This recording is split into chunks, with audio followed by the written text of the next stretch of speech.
욥기서 1장, 2장, 3장에서 욥 가운데 하나님께서 고난을 허락하시고 그 시험으로 말미암아 욥의 자녀와 아내와 또한 그의 소산이 다 빼앗긴 바 되고 멸망한 바 된 그런 상황 가운데 심지어 자기 몸을 치시는 그런 고난을 당합니다. 그래서 머리끝부터 정수리부터 발끝까지 다 썩어서 악창이 나서 기와장으로 긁는 그런 장면이 나옵니다. 그래서 그 고통 가운데 욥이 자기의 태어난 것을 원망하고 차라리 내가 태어나지 않았더라면 이라는 모습으로 자기의 그 삶을 원망합니다. 그래서 욥이 차라리 태어나지 않았더라면 하는 이 고통에 대한 반향이죠. 고통에 대한 말들을 자기 스스로 하고 있었지만 그것은 결국 무엇을 하지 않기 위한 노력이다. 하나님을 원망하지 않기 위한 신앙의 고백이다. 하나님을 원망하지 않냐고 하나님께 자기의 입술을 범죄하지 않기 위해서 자기의 태어난 것, 자기 몸 자체를 원망하고 그것을 오히려 한탄했던 그런 모습이 나왔습니다. 하지만 그것 또한 우리가 깊이 들어가면 하나님을 원망하는 모습이 될 수 있기 때문에 조심해야 된다라는 거예요. 사장에 대만 사람 엘리바스가 대답하여 이르되 했습니다. 이 사장부터 누가 나오냐? 욥의 친구들이 나오는 거죠. 욥의 친구들이 등장하는데 그 중에서 제일 나이 많고 현명한 사람 엘리바스가 말을 하기 시작합니다. 2절에 누가 내게 말하면 내가 염증이 나겠느냐? 날지라도 누가 참고 말하지 않겠느냐? 내가 말한다고 해서 네가 듣기 싫겠느냐? 그렇다 해도 일단 들어봐라 이렇게 하면서 엘리바스가 얘기를 하기 시작하는 거예요. 그래서 3절과 4절, 5절에서 보면 전에 내가 여러 사람을 교훈하였고 손이 늘어진 자면 강하게 하였고 4절에 넘어져 가는 자를 말로 붙들어 주었고 무릎이 약한 자를 강하게 하였거늘 이렇게 3절, 4절에서 보면 위로의 말같이 들립니다. 위로의 말처럼 이렇게 하기 시작하거든요. 네가 많은 사람을 위로했고 약한 자를 일으켜줬고 이렇게 말을 하는 거예요. 근데 5절에 보면 이제 이 일이 내게 임함에 내가 답답하여 하고 이 일이 내게 당함에 내가 놀라는구나 했습니다. 엘리바스는 사실 영적인 이 상황들을 모르죠. 잘 모르고 있는데 엘리바스는 다 아는 것처럼 얘기를 하는 거죠. 그래서 네가 약한 자들, 네가 고난받는 자들, 네가 힘들어하는 사람들을 일으켜주고 그들을 격려하고 말 잘했지 않느냐. 그런데 막상 네가 어려워지니까 왜 너는 너에게는 그렇게 못하느냐. 그 얘기를 하는 거죠. 이 말이 처음에 위로의 말처럼 들렸지만 다시 뭐라고 있습니까? 안 그래도 불난 집에 부채질 하는 겁니다. 안 그래도 지금 고통스럽고 괴롭고 죽고 싶지만 죽지 못하는 육체를 달고 있는 이 상황에서 하나님을 원망할 수는 없고 그냥 괴로워하고 날이 빨리 지나가기를 차라리 태어나지 않았으면 좋았기를 차라리 하나님 내 생명을 빨리 걷어가시면 좋겠다라고 지금 하고 있는 욥에게 뭐라고 하냐면 너는 왜 못 일어나냐? 너는 너 스스로 왜 괜찮아지지 않느냐? 왜 너 스스로 속상해하고 있냐? 이런 식으로 말하는 거예요. 6절에 내 의뢰가 경외함에 있지 아니하냐? 내 소망이 내 행위를 완전히 함에 있지 아니하냐? 자, 이 말이 굉장히 좀 의미가 있는데요. 내 의뢰가 경외함에 있지 아니하냐?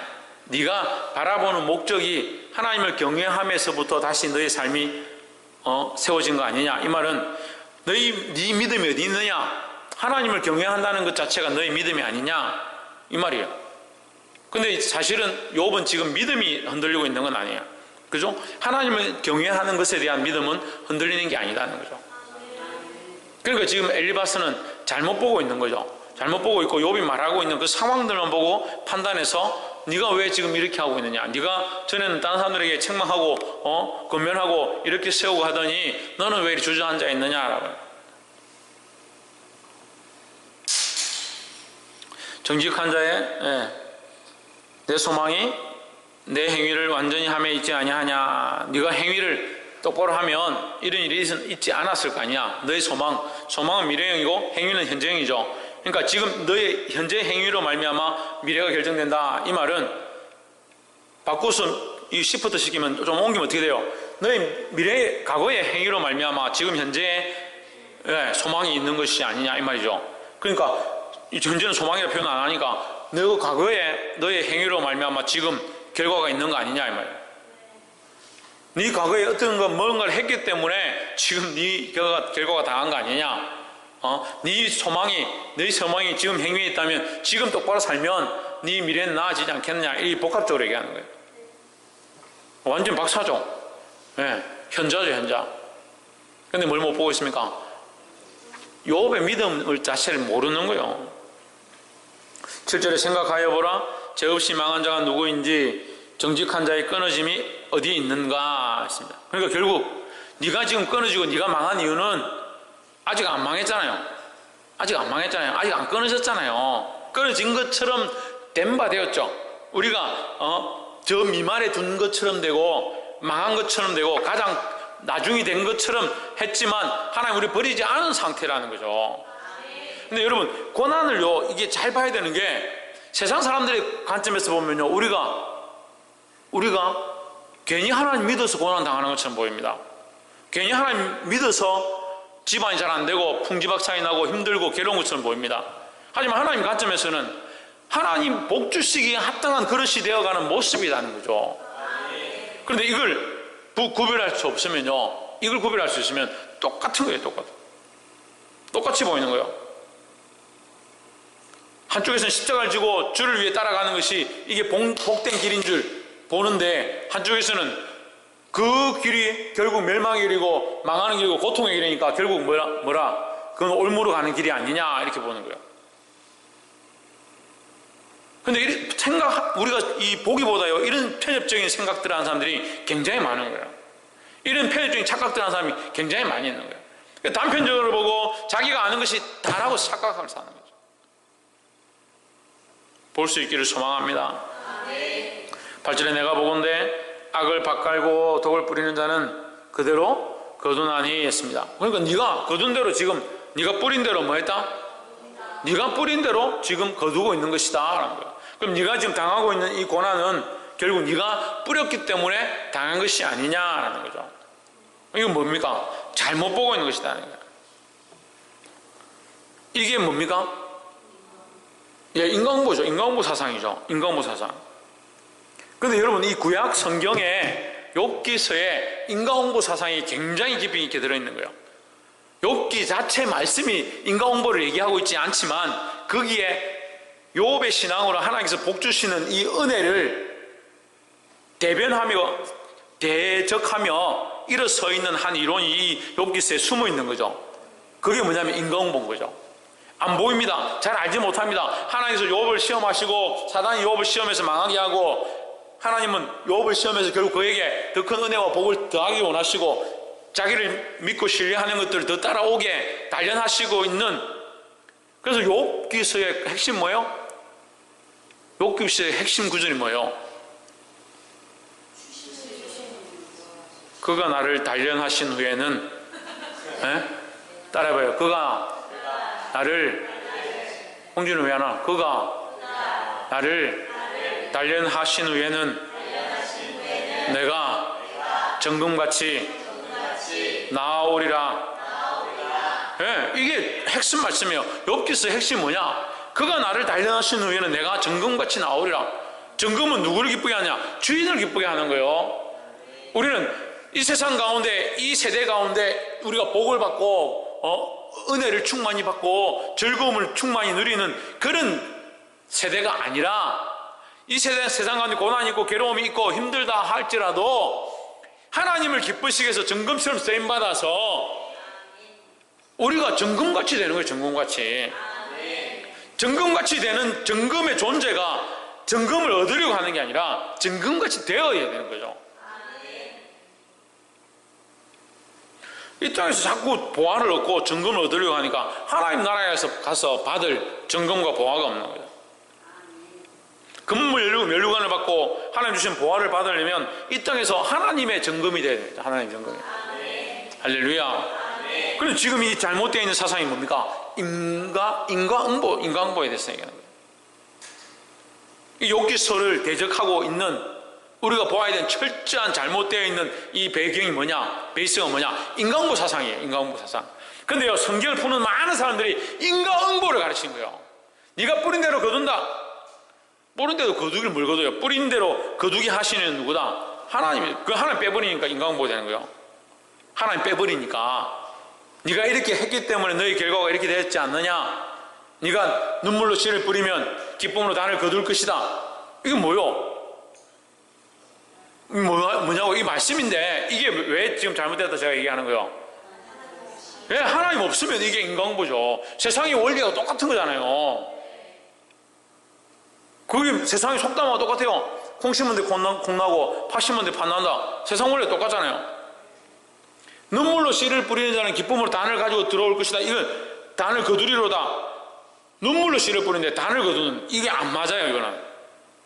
그죠? 원리가 안 맞잖아요. 콩을 안 심었잖아요. 씨를 심어가지고 단을 가지고 와야 되는데 눈물을 심었잖아요. 그 단을 거두는 거예요. 여기에는 누가 있느냐? 하나님의 역사가 있는 거예요. 하나님의 역사가. 그러면 이 눈물은 누구의 뜻을 쫓아가겠습니까? 하나님의 뜻을 쫓아가요. 하나님의 뜻을. 근데 이 엘리바스의 이 사상이 뭐가 문제냐? 인간보를 얘기하는 거예요. 너의 행위로 말미암아 지금 이렇게 되었지 않느냐? 무슨 시각이 없습니까? 하나님의 시각이 없는 거예요. 영적 시각이 없는 거예요. 그래서 많은 사람들이 문제를 보고 상황을 보고 지금 일어나 있는 일들을 보고 하나님의 은혜입니다. 하나님께서 주셨습니다. 그렇게 하지만 사실은 어떠한 가치를 가지고 있다? 인과응보 가치를 가지고 있다. 하나님께서 주셨는데 왜 주셨냐? 네가 이렇게 했으니까 이걸 받았지 않느냐? 아닌 것 같죠? 이게 신앙의 고백인 것 같죠? 간증인 것 같죠? 네가 이렇게 하니까 하나님 이렇게 주셨지 않느냐? 결국 뭐예요? 네가 이렇게 했다는 걸 얘기하는 거예요.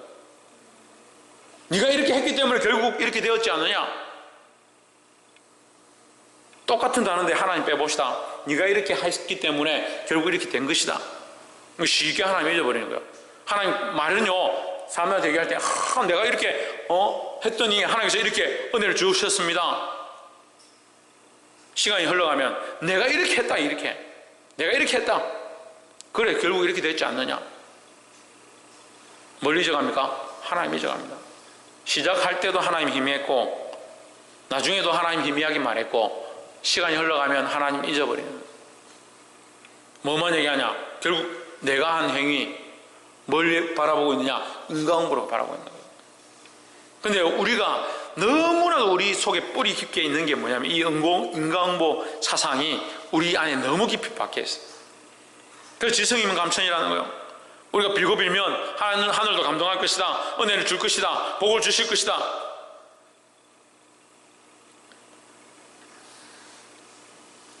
볼 수 있기를 주님을 축복합니다. 그래서 이 인과응보 사상, 자기의 가치관에 있는 이 인과응보 사상을 뿌리 뽑아야 한다는 거예요. 그래서 뭘 보느냐? 하나님의 질서를 보고 하나님의 섭리를 보고 하나님의 인도하심을 볼 수 있는 눈들을 가져야 된다는 겁니다. 두 번째는 12절 말씀, 무슨 말씀이 내게 가만히 임하고 그 가는 소리가 내 귀에 들렸었나니. 희미한 소리가 밤에 내게 들렸는데 무슨 소리인지 모르지만 그 소리가 들렸다. 이 얘기를 하는 거예요. 이게 뭐냐면요, 뭡니까? 신이경 뭐요? 간증이에요. 간증. 자기가 간증을 하는 거예요. 엘리바스가 막 얘기하다가 네가 이렇게 당한 것이 그냥 당한 게 아니다. 네가 결국 한 그 뭐 행위로 말미암아 네가 뭘 했든지 어쨌든 네가 그 대가를 치르고 있는 것이다. 이 얘기를 하고 있는 거거든요. 믿음의 위로를 하는 게 아니라 인과응보에 대한 얘기를 하는 거예요. 꼭 믿음처럼 보이는. 그런데 그 얘기를 할 때에 지금 여러분 욥기서가 좀 어렵지만 이 말씀의 깊이가 저와 여러분에게 거룩한 도전되고 깨달아지기를 주의 이름으로 축복합니다. 성령이 함께 하시면 깨닫는 거예요. 그래, 그 얘기를 하고 나서 두 번째 무슨 얘기를 하냐면 내가 밤에 희미한 소리, 알지도 못하는 소리를 내가 들었는데 그 얘기가 뭘 말하느냐? 가만히 들어보니까 13절에 곧 사람이 깊이 잠들 때쯤 하여 이제 어두워질 때쯤 됐어. 컴컴한 밤에 내가 그 밤에 이상으로 하여 생각이 번거로울 때에 뭔가 이상한 것들이 왔다 갔다 하는데 생각이 번잡하고 왜 이럴까 이렇게 궁금할 때에 14절 두려운 것 떨림이 내게 이르러서 모든 뼈들이 흔들렸었느니라. 뼈도 흔들리고 몸도 떨리고 두렵고 걱정이 막 뭐가 이렇게 내게 임하는지 나도 잘 모르겠다. 그럴 때에 꿈을 꾸는 것 같고 뭔가 이상을 보고 있는데 15절 그때 영이 내 앞으로 지나매 내 몸의 털이 쭈뼛하였느니라. 좀 멋진 간증을 하는 거죠. 털이 다 쓸 정도로 뭐가 앞으로 확 지나갔다. 얼마나 내가 놀랐는지 아느냐. 나는 지금 거짓말 하는 것이 아니다. 내가 털이 막 쭈뼛 쓸 정도로 그렇게 깜짝 놀랐었다. 16절에 그 영이 서는데 그 형상을 분별치 못하여도 오직 한 형상이 내 눈앞에 있었느니라. 그때 내가 종영한 중에 목소리를 들으니 이르기를 17절 인생이 어찌 하나님보다 어렵겠느냐 사람이 어찌 그 창조하신 이보다 성결하겠느냐. 결론은 지금 무슨 얘기를 하고 있는 거예요? 인생이 하나님보다 어렵겠느냐 사람이 어찌 그 창조하신 이보다 성결하겠느냐 그 얘기를 하고 싶은 거죠. 그래서 너는 욥은 너는 하나님보다 어렵지 않다. 너는 성결을 하지 않다. 이 얘기를 하고 싶은 거예요. 그래 맞죠? 맞죠? 그런데 엘리바스는 뭔데요? 왜? 욥은 하나님보다 성결치 않은데 너는 하나님보다 더 어려울 수 없지 않느냐 이렇게 말하고 있는 엘리바스는 뭐냐? 엘리바스가 욥보다 더 어렵냐 이렇게 봐야 되는 거예요. 우리는 그렇게 봐야 되는 거죠. 엘리바스는 욥보다 더 어렵느냐? 하나님께서 그를 그렇게 더 인정하시느냐? 그렇지 않은 거죠. 그렇지만 이 엘리바스는 자기의 이론을 자기의 논리를 확고하게 하기 위하여 욥의 죄인됨을 강조하는 거예요. 그래서 예수님이 뭐라고 합니까? 죄 없는 자가 돌로 치라. 또 먼저 네 눈에 들보를 빼어라. 네 눈에 들보를 빼어라. 지금 눈에 들보 끼고 있는 사람이 티끌 낀 사람한테 지금 얘기하는 게 너는 하나님보다 어렵지 못하지 않느냐. 그래서 우리가 하나님 말씀을 전할 때는 먼저 회개하고 정결케 하고 먼저 거룩게 하고 자기를 하나님 앞에 내려놓고 정결한 마음으로 이 말씀을 나눠야 된다는 거예요. 그래서 특별히 가르치는 자들, 말씀 앞에 서는 자들은 자기를 정결케 하는 것들을 항상 힘써야 된다는 겁니다. 볼 수 있기를 주의 이름으로 축복합니다. 자기가 어렵지 않은데 욥 보고 너는 하나님보다 어렵지 않고 네가 하나님보다 성결하냐? 자기를 먼저 고쳤어야 되지. 그 더 문제는 뭐냐면 자기 의를 위하여 자기의 논리를 위하여 누구를 갖다 썼느냐? 하나님을 갖다 썼느냐? 간증을 누구를 위해 쓰냐? 자기의 목적을 위해서 쓰는 거예요. 예, 이게 제일 심각한 거예요. 오늘 많은 사람들이요 간증을 하고 나눔을 하고 많은 것들을 여기 갖다 붙이고 말씀을 갖다가 이런 말씀 딱 끄집어내는데 그 얘기들이 정말 놀라운 것 같아요. 저는 들어보니까요 신기한 얘기들 하는 사람이 많이 있어요. 또 말씀을 꺼내 야 저런 말씀이 어디 있었을까? 야 저 말씀 어떻게 저기다 저렇게 적으실까? 정말 신기하다. 그래서 저는 막 도전받고 참 정말 좋다. 정말 어떻게 저렇게 얘기할 수 있을까? 근데 뭐예요? 뭐가 문제예요? 자기를 위해서는 거예요. 자기 의로움을 위해서 나타내기 위해서 자기 영광을 위해서 심지어는 자기 논리의 옳고 그름을 표현하기 위하여. 그래서 설교가 조심해야 될 설교가 뭐냐면 어떠한 이론을 증명하기 위하여 말씀의 구조들을 가져오는 거예요. 이게 여러분 말씀을 말씀으로 가르쳐야 되는데 자기의 이론의 어떠함을 또한 어떤 설교를 하기 위하여 말씀을 가져와서 여기다 맞춰가는 거죠. 그래서 결국 뭡니까? 그 말씀을 조합해서 그 이론을 그 논리를 그 옳다라고 생각하는 것을 옳게 증명해 가는 거예요. 그게 무슨 수학입니까? 물리학입니까? 천문학입니까? 말씀을 어떻게 끼워 맞춰가지고 그 논리를 맞추냐는. 우리는 논리를 맞추는 것이 아니라 예수 그리스도를 발견해 가는 거예요. 말씀 속에서 부분 또한 이 통합적으로 또한 연결되어진 고리들 가운데 예수 그리스도를 발견해서 그 그리스도를 전하는 데 힘써야 되는 거예요. 그래서 설교를 들어보면 이런 사람들이 감사합시다. 그래서 감사의 구조들 막 꺼내서 이렇게 감사해야 되는 것이 옳은 게 아닙니까? 긍정적인 생각을 가집시다. 뭐 막 찾아가지고 누구는 긍정적인 생각을 가지고 누구는 이렇게 해서 그 결국 뭘 말하고자 하냐? 긍정적인 생각 가지고 감사하게 살라고. 틀린 설교는 아니에요. 하지만 뭐가 돼가는 겁니까? 자기 논리와 이론을 맞춰가는 그거는요 도덕 시간도 할 수 있어요. 그걸 왜 성경책에서 썼습니까? 국어사전 펴놓고 백과사전 펴놓고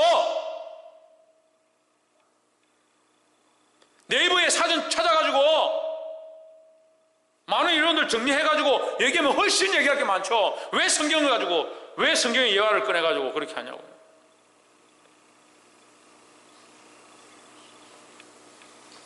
이미 듣는 기들이 썩어버렸어요. 참 심각하면 심각해요.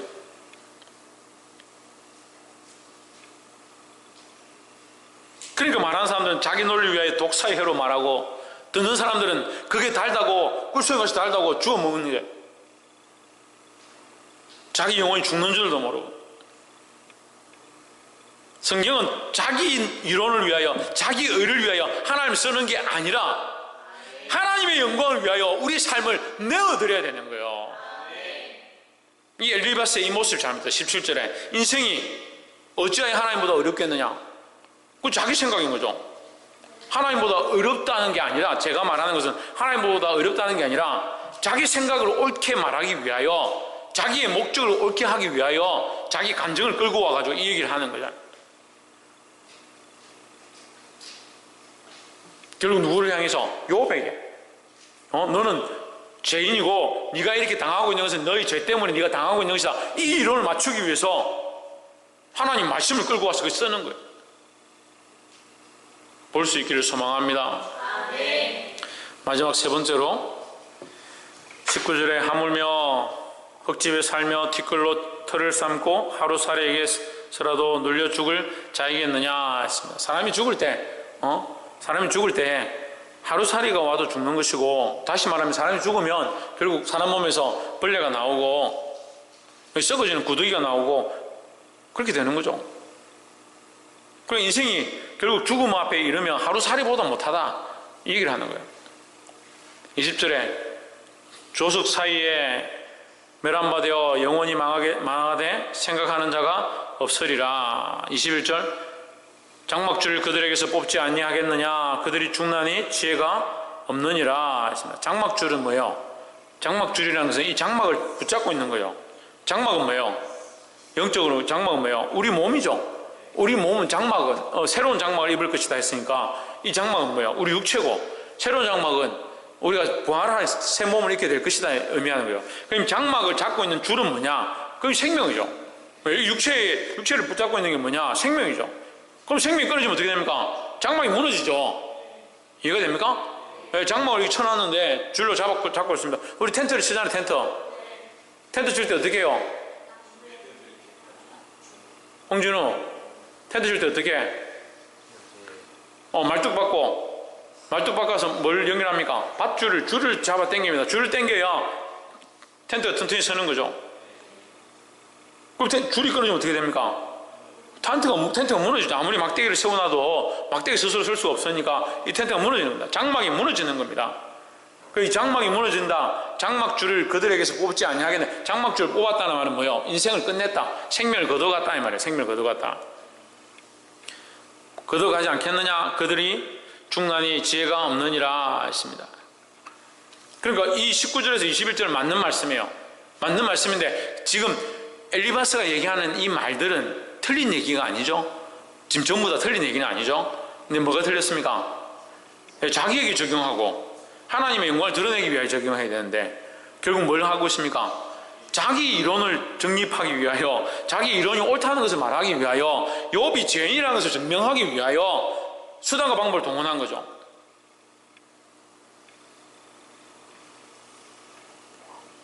장막줄을 그들에게서 뽑지 아니하겠느냐? 그들이 죽나니 지혜가 없느니라. 이 말씀은 맞는 말이라는 거죠. 그래서 우리가 이 말씀을 통해서 또한 맞는 말씀에 대해서 우리가 도전을 받아야 된다는 거죠. 장막줄을 그들에게서 뽑으면 그들이 죽는다. 지혜가 없느니라. 그러니까 누굴 두려워해야 되냐? 하나님을 두려워해야 된다는 거죠.